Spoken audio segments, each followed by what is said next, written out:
Welcome in, ladies and gentlemen. You're listening to Sports Time HQ. I am your host, Fernando. Joining with me today is my great co-host, Keith and Gary. How are you guys doing today? Pretty good. How are you?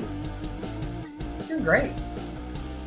Doing pretty good. I'm just going to keep my mic muted for the most part. I don't know if my log is with that, but hey, we had a pretty good week. We all swept on Thursday Night Football. Very much so. Keith, talk to me about your Seahawks.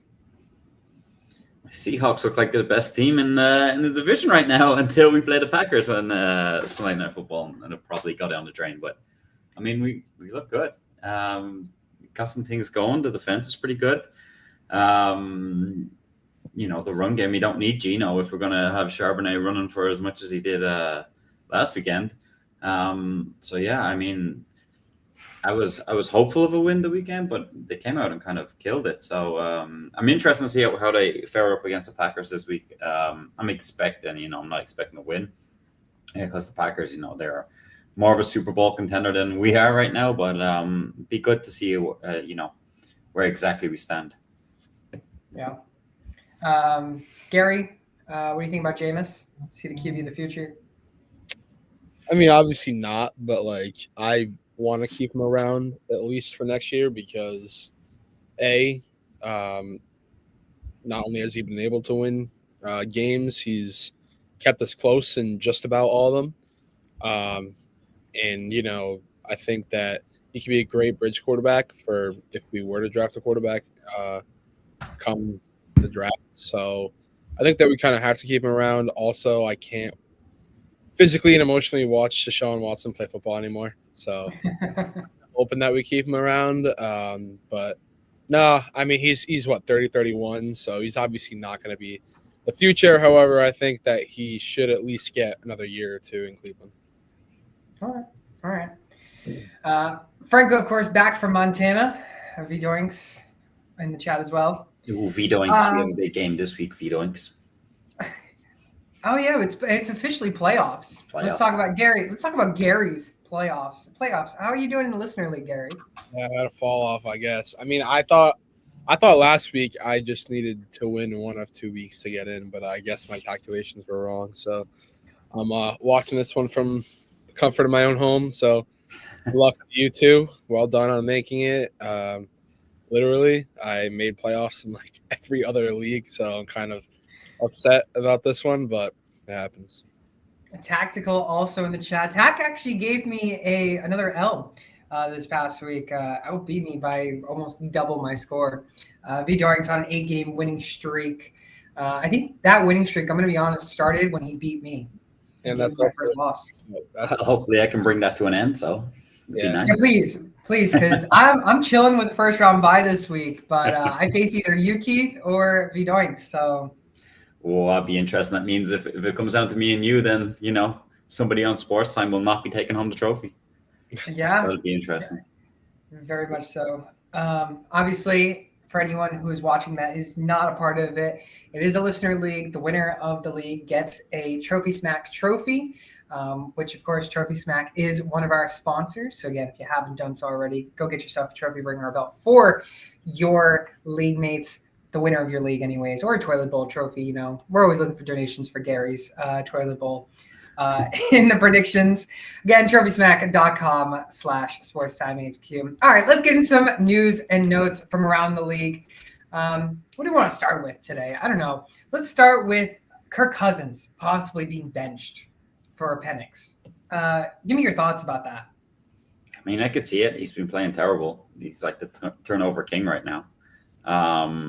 Depends where they see them going, if they're still within reach of playoffs and what they fancy. But I mean, yeah, Kirk Cousins really needs to up his game right now. It's not been good the last couple of weeks. Yeah, I mean, I think it makes sense. I mean, Kirk just has not been good as much as I am a fan of him. Maybe it's just about time for him to hang him up, possibly. Sucks to say because, like I said, I was a big fan of Kirk Cousins, but he's got, 6 picks in the last 2 games. Not good. It's definitely not a recipe for success. And I think that, obviously you spent a lot of draft capital on Michael Penix Jr. is the number 8 pick. So I think at some point you got to get him going this year. And I think that this is probably the time. So I'm honestly surprised that they drafted Penix so high, but also paid Kirk Cousins so much money.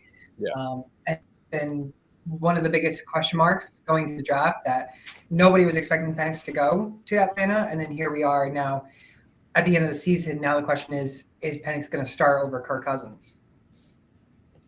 Yeah. I mean, the cap hit and everything for that didn't make any sense, especially how it's working out right now with Cousins. So I'm interested in seeing where it goes. Okay.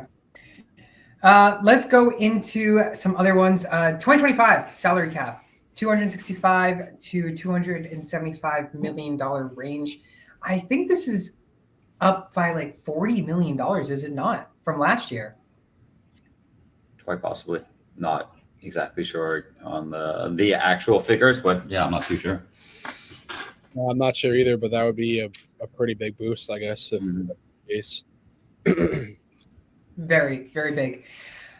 Brock Purdy, rumors has it he's still expected to sign a long-term contract in the 2025 offseason. Do you guys like this for San Francisco and for Brock Purdy himself? For him, yeah. He's going to get whatever, 60 mil or something.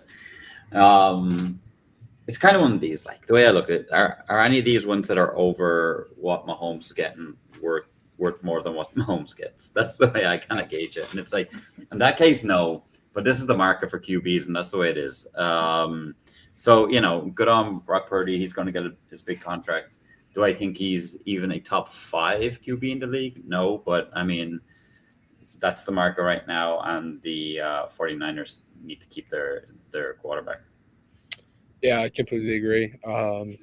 It's just the way the market is. Unfortunately, it sucks, but he's taken them to a Super Bowl, and besides this year, they've been one of the top teams in the league year after year. So I think you kind of have to keep him around, especially considering the fact that he's proved what he can do ever since becoming Mr. Irrelevant. So yeah, I think it's a good move for both sides, but one that obviously could prove to be detrimental. I mean, we've seen it time and time again where quarterbacks get overpaid and either they just go and underperform or they end up getting hurt. Hopefully that doesn't happen to Purdy, but it's obviously possible. Yeah, I mean, now it's the bar, like Keith, you were saying about Mahomes. Are these quarterbacks worth getting more money than Mahomes, who Mahomes, we know, can win Super Bowls? And if these players are getting paid more, you're expecting them to obviously win Super Bowls. But if they don't, I mean, you're just now spending just extra money. And I mean, the players are happy because they're making more than Mahomes. But the only thing they're not happy about is not getting a ring. So we'll see what happens in the offseason with Brock Purdy. Something else that might be happening maybe in the offseason of college football, who Gary loves college football, Belichick might be signing with the University of North Carolina. What's everyone's thoughts about Belichick and going to college? Like, do you think he can succeed as a head coach in college? Very random. Very in my point, very random. I don't see it. I get like what I've heard that it's a whole thing that he's going to be like trying to get the best players to the NFL, but isn't that like that's not what they do anyways? So what difference is going to Belichick going in there and putting his stamp on it going to do? I think it's very strange. I think there's plenty of NFL teams that would, jump to have Belichick as their head coach. I'm not really sure. Maybe he just doesn't want it himself.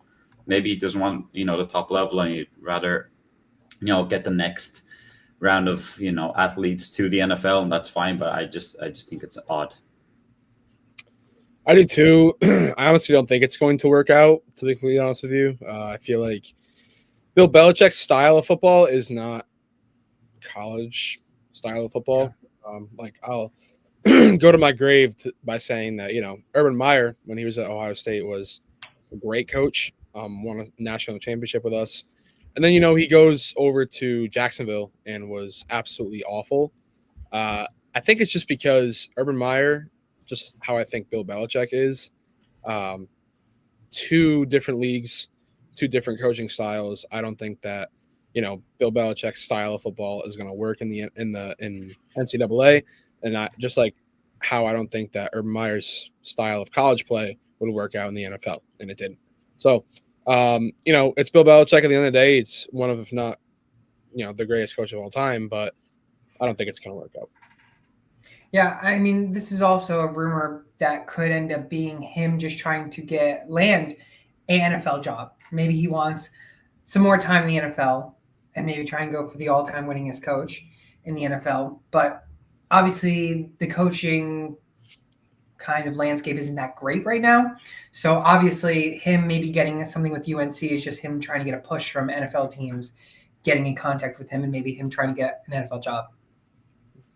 Yeah, maybe. You could definitely see that way. I think to me, the Bengals scream like a team that would suit him down to the ground, because he could fix that defense, and they have the offense. Obviously they'd have to keep, pay Jamar and see what they do with T. Higgins, but you have the bones of a great offense, and he can just fix it. So would you fire Zach Taylor?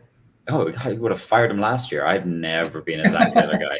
I've been telling Katie for the last couple of years that Taylor's the problem. I mean, you have, especially when they have better players in defense, like you had the players, and some of his play call on offense is shocking at times. So yeah, I think the Bengals are made for Belichick. And they just snuck out with a win yesterday, barely. Yeah, they needed that. I mean, depends what way you look at it. They're probably not going to make playoffs. So, would you rather just lose it out and get a pick? But, I mean, I suppose for the players, they need to win. Don't worry. Jerry Jones was devastated about the punt that made them lose. Devastated. That was crazy, by the way. I mean, how's it? Yeah. When it gets blocked, why does nobody just shout, just leave it? Don't touch the ball. Just don't go near it. I don't know. I just maybe the guy was trying to catch it, take it and try and run for a touchdown. He was, but that's exactly why you would just not touch it. That exact reason right there is the exact reason why you wouldn't touch it. Yeah. But you don't know what's going to happen with the ball. They were going to get good field position anyway. Yeah, exactly. They were going to have it at Bengals 35, 40 or something like that. Yeah. Yeah, exactly. Could have just ran the clock out, kick a field goal with the best kicker in the league, and call it a day and beat the Bengals, who can't find a win. But here we are talking about the Bengals winning. Yeah, exactly. Let's go into some injuries real quick. Derek Carr, left-hand fracture, out for several weeks. Rumors has it that he could actually be out for the remainder of the season. Aiden O'Connell, bone bruise on his knee. He could play in week 5. There is rumors that he's trying to suit up for week 15. Excuse me, I said week 5, week 15. I don't know. I think between the quarterback injuries, it's really the only thing you have to look out for is Derek Carr, because O'Connell is irrelevant in fantasy. Yeah, and that O'Connell one was air cast, went off in a cart, broken leg or ACL. And then it was he has a bruise. It's what? Yeah. It was very odd.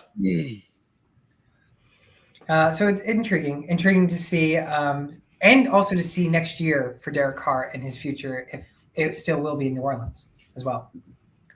Running backs, Jonathan Brooks, a guy that just came back, just got drafted, comes back, and a couple weeks later he tears his ACL and he's out for the remainder of the season.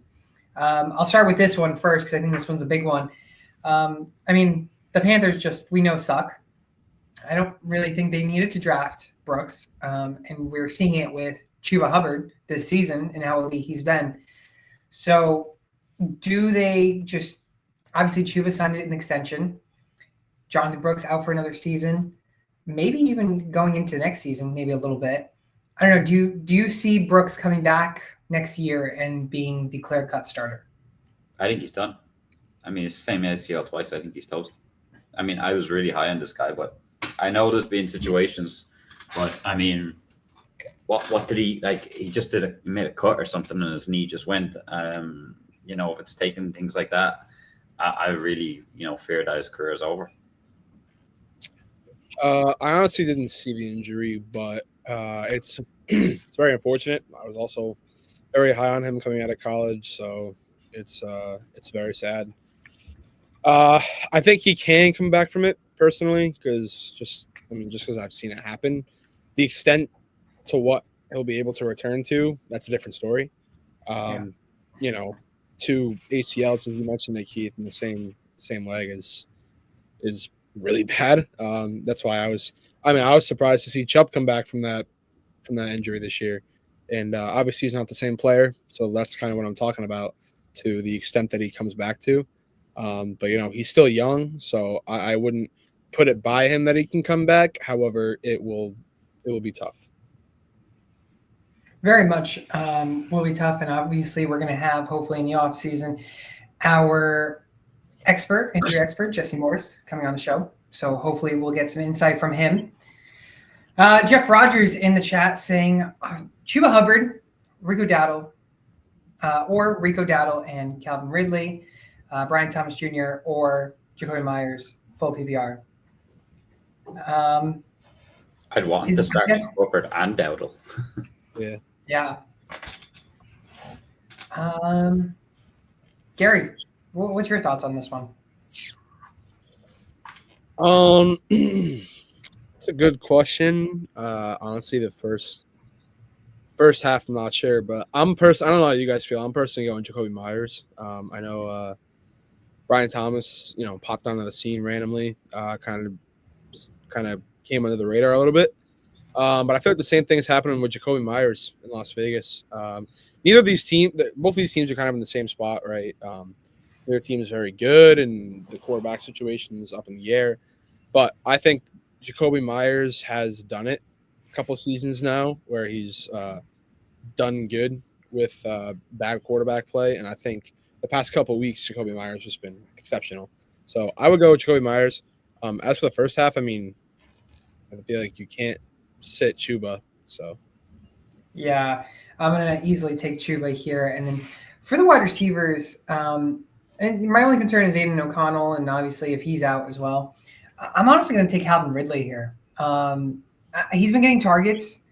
This past week he got 12 targets. Obviously wasn't really too relevant in fantasy. He finished as the wide receiver 33, but he's had up and down moments, and he's got a very good matchup this upcoming week against Cincinnati, who Keith knows how great that Cincinnati defense is. Yeah, they're marvelous. So, yeah, give me Hubbard and Ridley. Well, if you can't take the first two because they're playing against each other, so it's a great matchup with Hubbard or Dowdle. I'll take Hubbard, and then I'm on Gary's boat with Myers. Ridley not been doing enough recently for me, and Brian Thomas Jr. has Mac Jones to deal with. Did have a good game. Yeah, but I think I would go on the Myers train here. Okay. Moving on to some other injuries. Isaac Garendo, foot injury, doesn't seem to be serious. He's only day-to-day, so expect him for next week for everyone who had picked him up, and you saw him produce. Ken Walker, calf injury. This is something that I've looked at and tried to find more information on, but it seems like there's more unknownness to this calf injury. So I think it's more just monitoring for the week, unless Keith can find some other details on him. I don't have any details. It was a late one when it popped up. Was it like Friday or Saturday? Yeah. That there was a chance he wasn't going to play, and then confirmed that he was a doubt. So I don't have more info, but right now would be happy with Charbonnet, and then right now I'd start Charbonnet and mix in Walker if even if he is fit. Yeah, honestly, I would agree with that. George Pickens, he was out for week 14. Again, another thing just to monitor this week since he has a hamstring injury. Ladd McConkey dealing with a knee injury. He was out for week 14. Another one to monitor. And then Dallas Goedert. Did he get injured again? I can't remember. Dallas Goedert has gone on the IR. Yeah, he's on the IR. Yes. Yeah. Okay, that's what I thought. I had the notes from last week, and I meant to change it to IR. That's a big blow, though, for the tight ends because he was producing when he was healthy. Yeah, I mean, you can trust it was what's his name, Calcaterra or something like that. Grant Calcaterra. He was on my waivers one week. I mean, right now you can't even trust AJ Brown, so I don't know if you want to take him. Yeah. Yeah, Grant Calcaterra, you may hear a word about him in a little bit, so just keep an eye out for it. Exciting to see him again. Jeff Rogers again in the comments. One more, Kate Otten or TJ Hawkinson. They're both very good offenses, in my opinion. Kate Otten, he just put up 10 points this past week. TJ Hawkinson, I mean, it was another great week for Minnesota wide receivers, just not so much for the tight end. Put up 8.5. I think Baker has a little bit higher upside for the tight ends, and he likes Otten, I think, more than Sam Darnold likes Hawkinson. So give me Kate Otten. Yeah, this one's easy for me. It's Kate Otten. He's needed more on that offense as well. It's Mike Evans and Sterling Shepard and Palmer and stuff, but Kate Otten's been really good this year, so it's him pretty easy for me. I'm going strictly based on matchup. I'm going to say Hawkinson. Hawkinson's playing football versus the Bears. He just put up 18 against the Bears a couple weeks ago. I'm going to go him, and Kate Otten's got a very tough Chargers defense. So although I think that Kate Otten can still have a solid week, I think personally, just strictly off matchups, I would go Hawkinson. But two very good options, as you've mentioned, Freddie, and both very good offenses, both very good quarterbacks at least this year. So I think you have potential with either option, but I would personally. I love how you put. You love the quarterback options this year. Yep, they're doing great this year. All right, you guys got any more news, notes, injuries you guys want to mention? No, I'm good. All right. Let's get into the quarterbacks, and I will start with my quarterback, and I think this is Gary's going to love it. Love this guy. This is Mr. Jameis Winston. 17.28 fantasy points this past week. This guy's only 42% owned. Going against Kansas City this upcoming week. Not a bad week for him. He has finished inside the top 12 for the quarterback position in 4 of his last 6 starts. 4 of his only 6 starts, I should say. Favorable matchup. This upcoming week. And then, obviously, Jameis Winston, if you start him, just expect him to throw an interception because he will most likely throw an interception. But he is a playmaker. He can get the ball down the field. He can launch the ball down the field. And he does have great playmakers in Jerry Jeudy, Elijah Moore, David Njoku, and Cedric Tillman when he comes back. So, honestly, I think Jameis Winston's a good, safe quarterback, honestly, to start. Safe? I would never say Jameis Winston is safe. Safe enough where you're going to get points. Safe enough where you're still going to get points. Okay. I think it's a tough matchup. I think this could go sideways pretty quick if you're a Jameis owner. We're down to the nitty gritty now in the weeks. If you're talking about playing him as your QB2 in a super flex, no problem. Not sure if I want to throw him out there in a 1 QB league and hope for the best. I think it's a tougher matchup with KC because it's all about KC's defense. I know they have Mahomes and he's the best quarterback and all that stuff, but it's all about their defense. They lead the they started all off and Mahomes finishes the job. So I think it's going to be a tough one for Winston. And look, I hope he does well. I hope it's a good game. I'd like to see the Chiefs getting beaten, especially for your sake, Gary. But I really do think it'd be one of them games where he could get 2 touchdowns but 4 interceptions. It's Winston. No, for sure. And it sucks because it's just a Cleveland Brown classic to win a game like this. So I wouldn't be surprised if we were to do that. However, Jameis Winston, you just saw the game against the Broncos. He threw for 800 yards and 5 billion touchdowns and 4 picks, whatever it was, 2 picks. So, that's just the Jameis Winston experience that you're going to get. But I like it because theoretically, you're going to think that the Browns are down a majority of this game, so they're probably going to throw it a ton, as they normally do. So that's the reason why I don't hate it. It's just, can he keep it out of the Chiefs defenders' hands? That's always a question with Jameis, but we've seen games where he has not thrown a pick. So it's definitely possible. If he does give you one of those games where he doesn't throw a pick, you're probably going to get 25 points out of him. So exactly. I'm hyped. I'm hyped for it. And we have another question in the chat from Taylor. David Njoku or Jonnu Smith this week? Personally, I'm riding David Njoku, obviously, as a James Winston believer here in the fantasy world. He's going to get you and throw the ball to David Njoku. David Njoku's got 30 targets, in the past 2 weeks. Jonnu Smith, yeah, he's finished top 8 in the last 4 weeks, but his week was saved in the very end with that touchdown. So realistically, I'm trusting more David Njoku over Jonnu Smith. Yeah, I like both, but I'm going Njoku too. The Chiefs give up one of the most points to the tight end position. So I would lean Njoku here. Yeah, it's definitely a tough option because, Jonnu Smith's been one of the breakout tight ends this year. He's tight end 4. So it's definitely something to keep an eye on. But I would agree, matchups-wise, I guess I'd trust Njoku. Njoku's been on a tear as well the past few weeks. So I guess I would lean Njoku too, but it's definitely close because, like I said, Jonnu Smith the past 4 weeks has been nuclear. Okay. Jeff again asking for some defense questions. Ravens defense this week, or really what our thoughts are on picking up the Ravens defense and dropping the Steelers defense. Personally, I've been riding the Steelers defense even with the tough matchups they have to close out the season. I think you just got to ride out. They're the number 2 defense, and if you can still somehow pick them back up, I would pick them back up over the Ravens defense.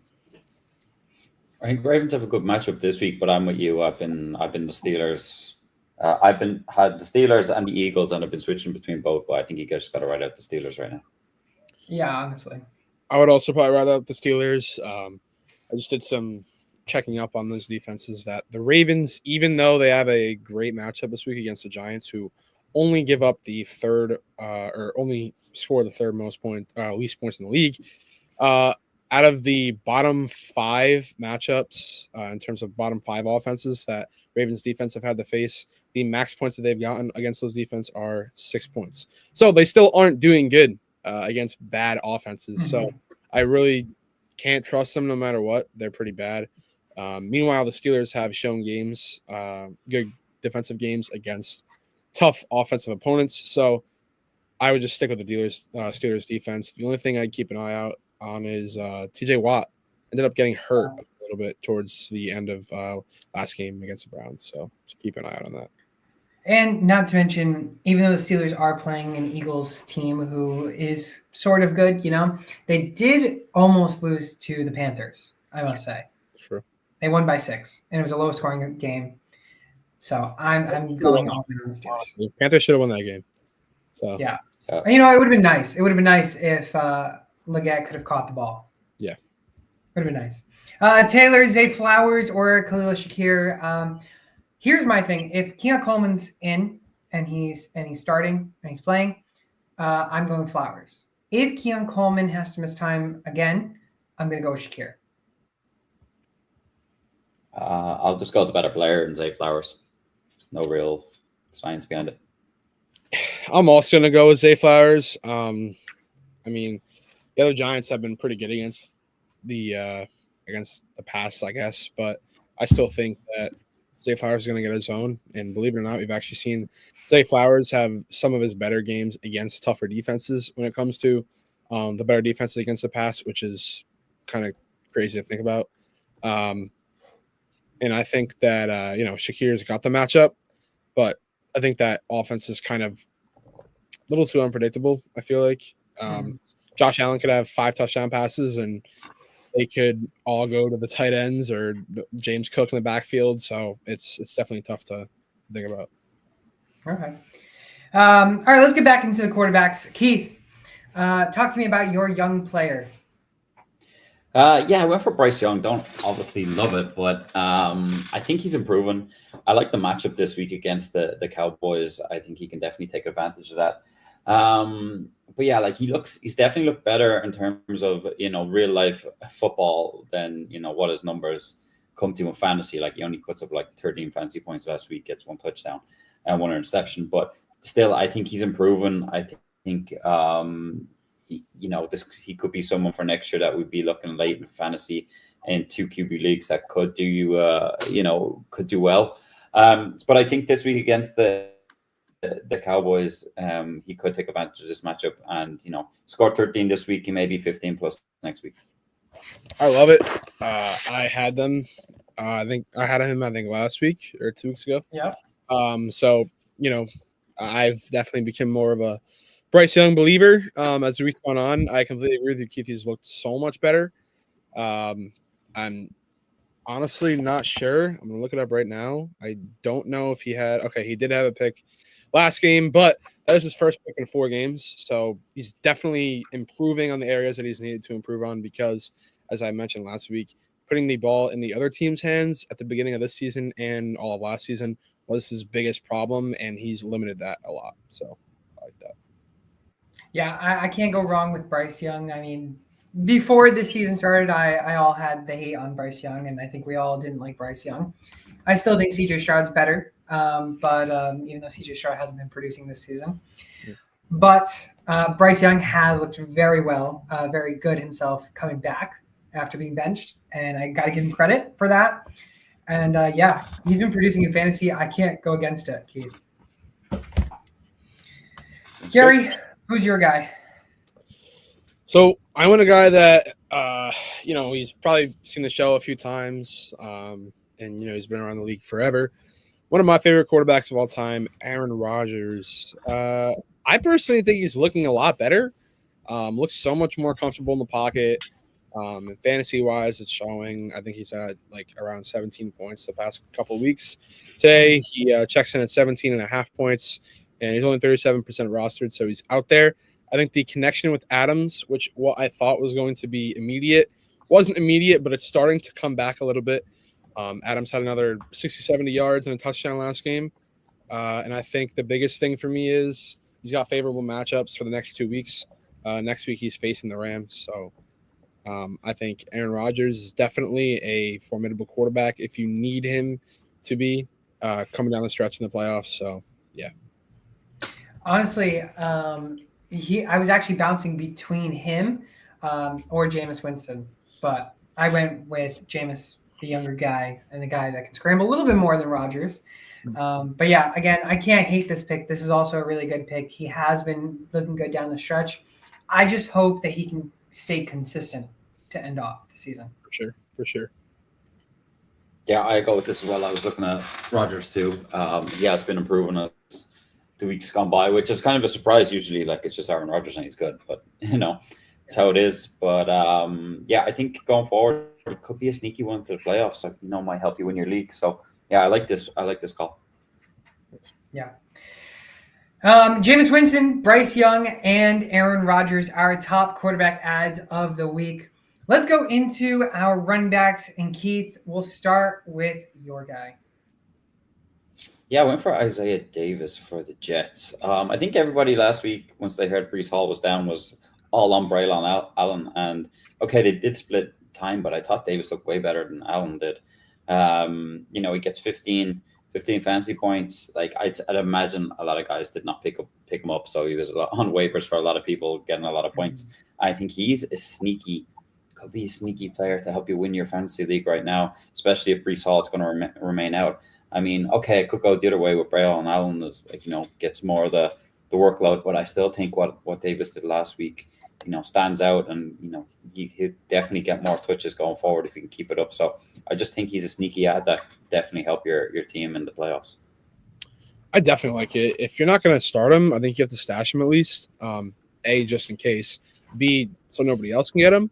I think that backfield as a whole, both those guys could explode any given week, but I also think that both of them could be good any week. The thing is, a lot of people aren't going to like this, but I feel like the Jets should maybe shop Breece Hall, see what they can get for him. Please. I think that A, it would help him. He could be very good somewhere else.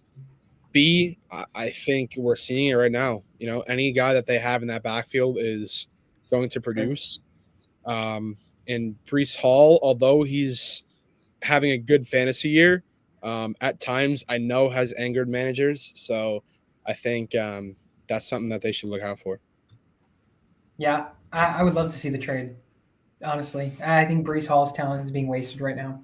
I love Brees Hall. So, but as much as I do love him, and I should hate this pick, this is a really good pick from Keith. I was actually going to go on our doc and actually put in Isaiah Davis until I saw that Keith beat me to it. So this is a really good pick, Keith, and I do agree. I think everybody shopped and went out for Braylon Allen because obviously we've seen him produce in the past, and then all of a sudden now you see Isaiah Davis, who looked pretty good last week, and now looks really good this past week. So I like that, and I think he's going to be one of the top waiver running back ads of the week. Yeah, that spreadsheet, Fernando. What'd you say?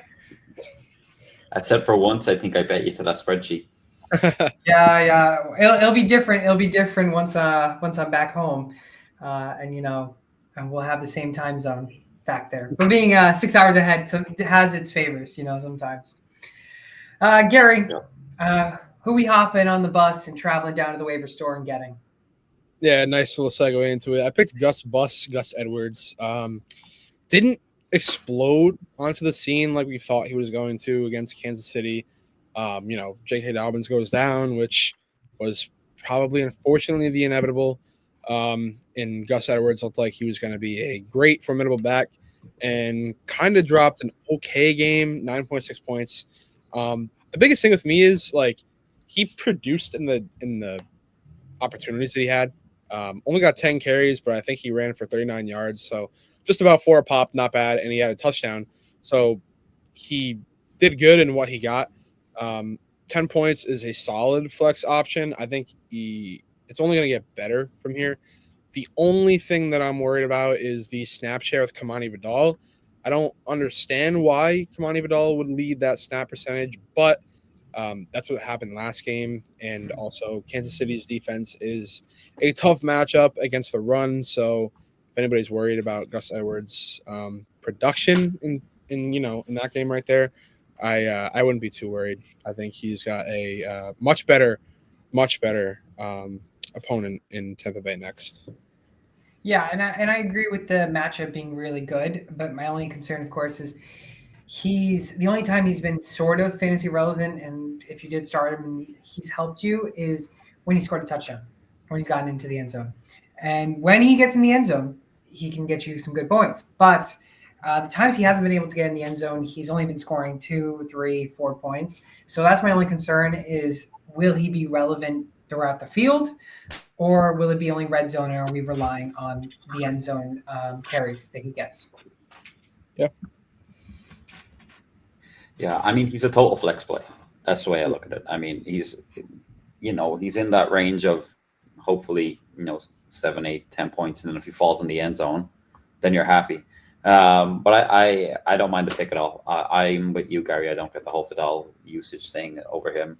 Doesn't make much sense to me. Hopefully that will change this week, and the Gus Bus we'll get more of the snap share. Yeah. I'll go with my guy to end off, and this guy is a first timer on the show. I tell you, Sincere McCormick. Who in the world is this guy? Well, this guy has been able to put up 60 yards in back-to-back weeks, and he has been averaging some good yards per carry, 5 yards actually. In fact, over 5 yards per carry. He scored 8+ points, and he's been getting more usage over the last couple of weeks. And my only reason why I think this is a good one to add is because if Madison and White continue to be injured and continue to be out, then I think they are going to continue to lean on McCormick over Abdallah. I like him. I think he looks like he has a lot of juice. He can burst through tackles. I mean, he looks better than Madison. I would have no reason, even if Madison was healthy, to not start McCormick if I was the Raiders. So yeah, I like this pick. There's a lot of shares out there on waivers, which I was surprised, especially when running backs are hard to come by, really. Especially you're getting a starter there more or less. So I know he's on a bad team, but still he looks pretty good. So yeah, I like this pick. Yeah, he does look pretty solid. I also like the pick. I feel like we've featured a Las Vegas running back in about 80% of our shows this season. Bad team. I know they are, but they, always seem to find at least a flex play running back. So there's that for them. I like it. I think he's shown a lot of promise.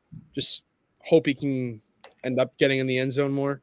That's pretty much the biggest thing. But I agree, Keith. He shows some juice, so I think he's a very sneaky guy that if he got more time could explode.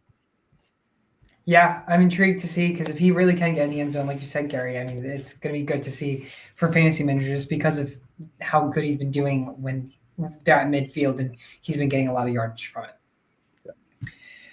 Sincere McCormick, Isaiah Davis, and Gus the Bus Edwards, our top running back ads of the week. Let's go into the wide receivers. And Gary, who is your top ad of the week for the wide receiver position? My guy is a guy that is making a return. I believe he was still last week for Keith, maybe 2 weeks ago. It was Devon Vale, coming off of a bye. And the week before that was not great. He only had 1 catch for 16 yards. But the biggest thing for me is he looked so solid in the 3 prior games. 14, 10.6, and 14 again. I think those are all serviceable flex numbers. And, he's a rookie, an old rookie at that. He's 26.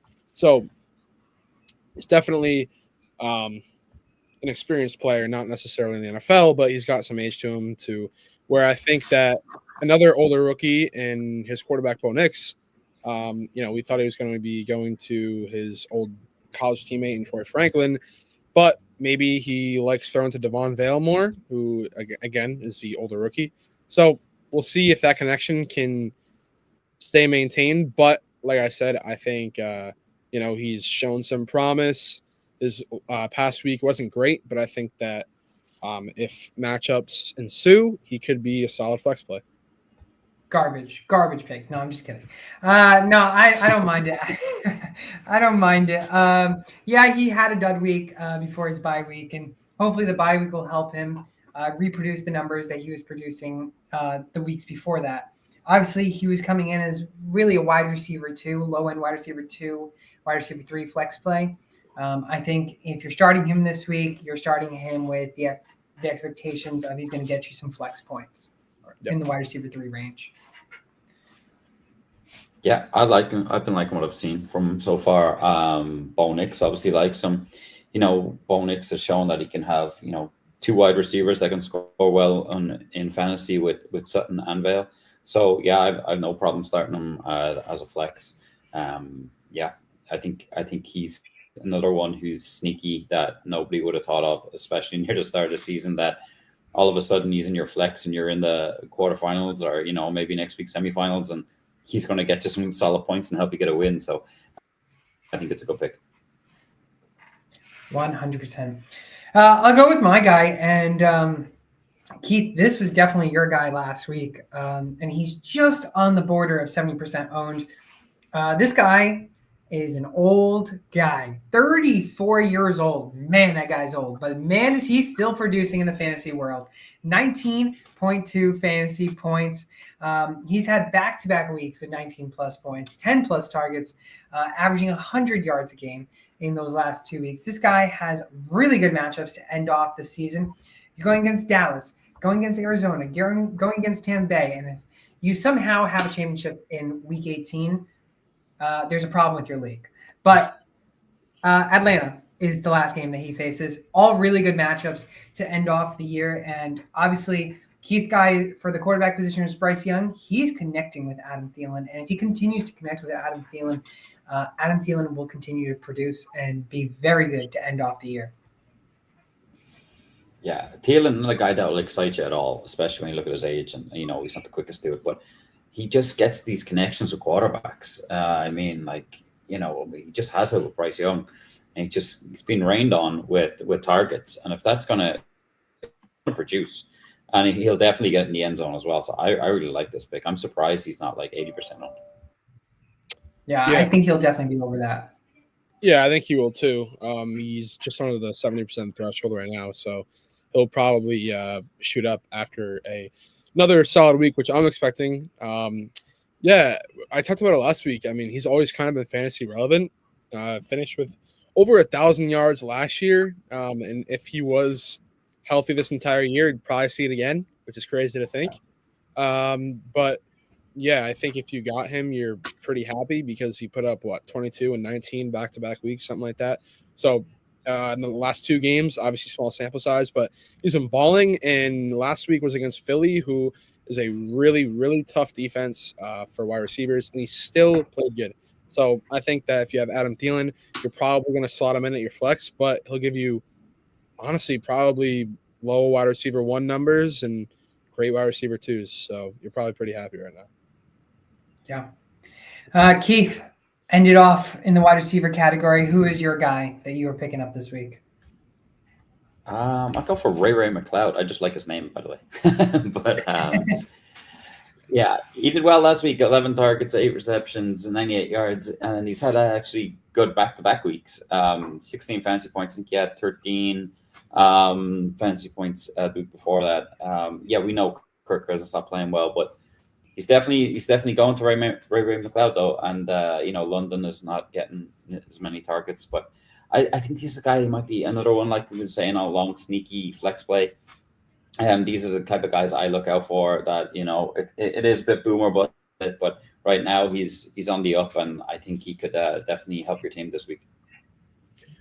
Yeah, he's kind of the definition of a boomer bust player, but I like it. I have him in, I believe, our Debbie League, so he slots in every now and then at one of my flexes. But I've kind of liked what I've seen from him. I remember when he first got to the league, he was a punt returner for the Steelers, and then went to the Niners, and now is actually on the offensive side with the Falcons. So it's crazy to see how much he's grown as a player, and it seems that Kirk Cousins likes him because he goes to him a lot, especially certain games. So definitely a solid pick here.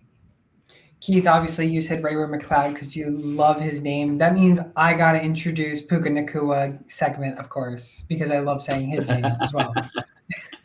I love the Ray McLeod mentions from both of you.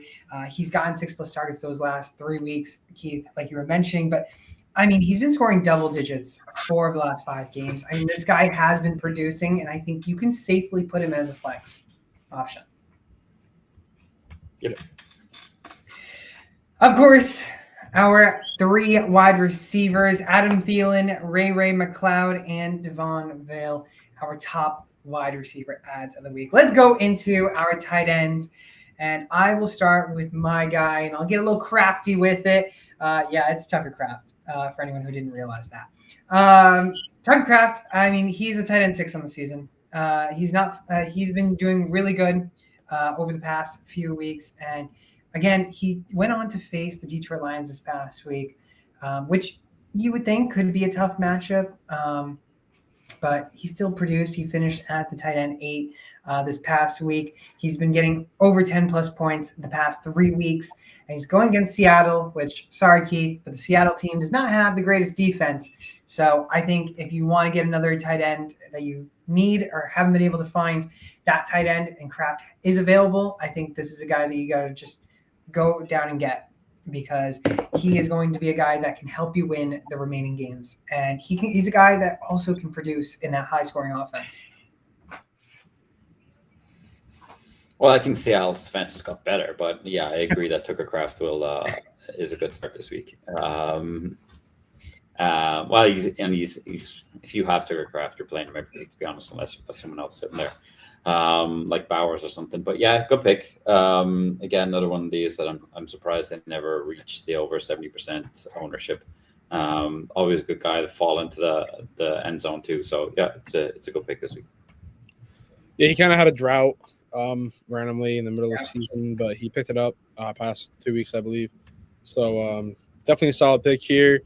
Yeah, I think he's still a top 10 tight end, so it's crazy that he's on waivers if he is. Can we also quickly talk about Jerry Jeudy and how much he has climbed up the wide receiver rankings? I think he is right now sitting at wide receiver 11. Yeah, I mean, going into last week, he was tied with CeeDee Lamb in receiving yards at 5th in the league, which is insane to think. But yeah, I checked his percentage owned because I didn't think it would be under 70, But I just want to see. I think he's at 82% right now, which is absolutely insane. I'm happy that I could have put his name out there. I think I did it twice. So if any of you guys got him, because you heard me talk about him, I got you. Yeah, I also looked at his percentage owned to see how well he was doing and how much he owned he was, because I also knew he wasn't under 70%, even though I was wishing he was. But I was like, all right, he's officially over the 70%. He's doing great, and I think he's going to be closer to 90 by the end of this week. Yeah. Keith mentioned this guy who's been mentioned in the past, earlier this season, that went over 70%, but now he's also faded a little bit. Yeah, it's Zach Ertz. I'm guessing he faded maybe because of the bye week, but solid guy. One of Daniel's favorite targets, has had fondness of falling into the end zone as well. What's he got this week? The Saints. Saints defense is hit and miss. I think he can take advantage of that, especially coming off the bye, nice and fresh. So I think he's a great start this week. Yeah, another guy that we've talked about a bunch, probably every other week. We've talked about Zach Ertz, which is totally fine with me because I'm a big fan of his, and I think that he's shown kind of a resurgence in his career in Washington. So definitely a solid pick here. Yeah, I mean, I mentioned Ertz earlier this season. Again, he went over under 70% owned.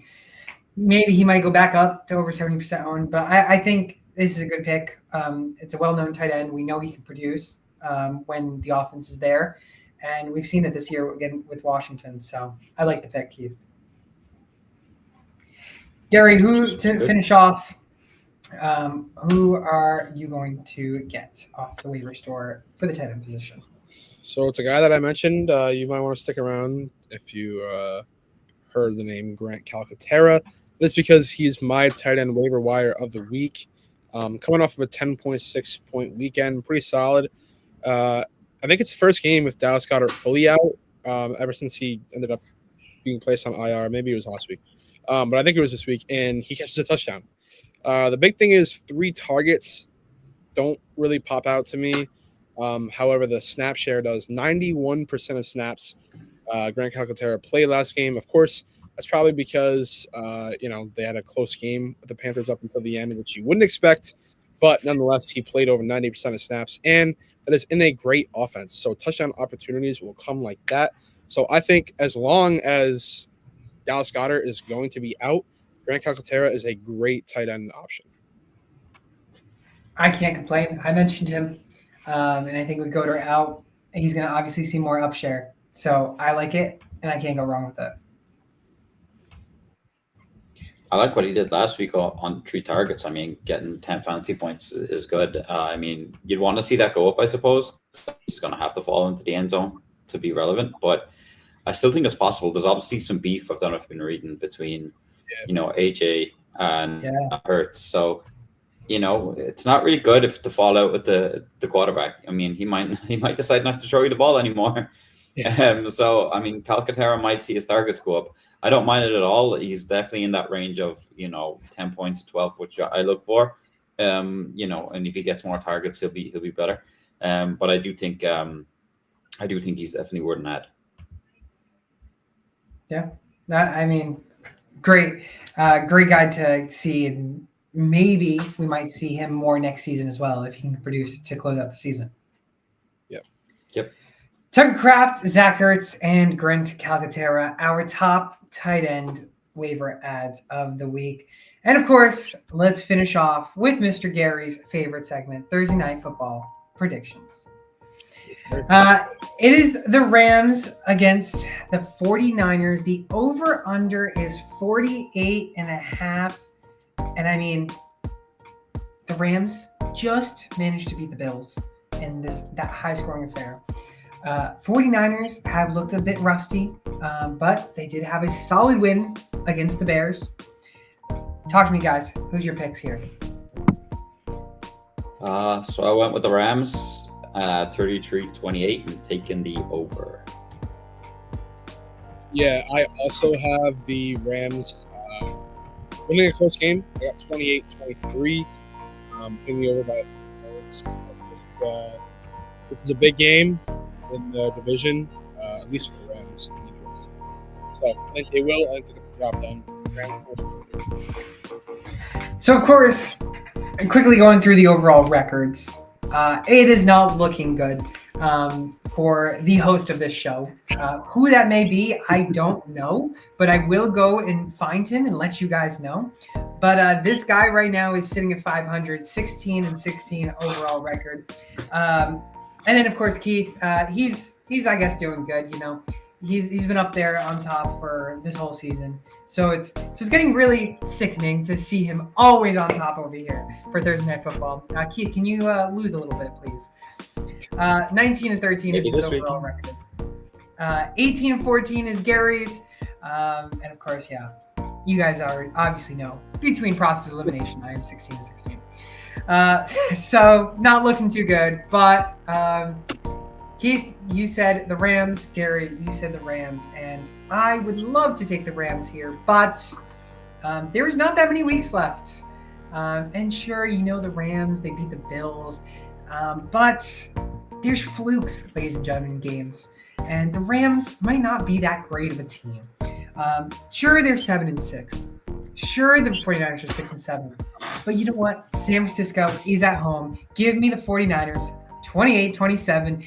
Gary, where's the kick button on the screen to kick Gary out? Mocking me over there. You know what? I got to stay true to myself, which I'm not doing here, unfortunately. Yeah. But I have to pick the 49ers in order to try and come back. Give me them 28-27. I'll hit the over as well. But yeah. Hey, this is your get back here. Got shot. Yep. I don't know. We'll see what happens, I guess. We'll see what happens. But of course, that's going to do it here for this week's show. And if you haven't done so already, use that code SportsTimeHQ on Underdog Fantasy. Then we're going to match your first deposit up to $100. So again, SportsTimeHQ, yeah, use that code on Underdog Fantasy. They're going to match your first deposit up to $100. Let's go to TrophySmack.com/SportsTimeHQ, everybody. Then go get yourself a trophy, ring, or a belt. Again, TrophySmack.com/SportsTimeHQ. The season is ending, so you got to get your teams, your league mates, trophies, or some toilet bowl trophies for the last place, or some maybe cool stuff, for next year. And again, we're here every single week on Tuesdays at 12 p.m. Eastern Time.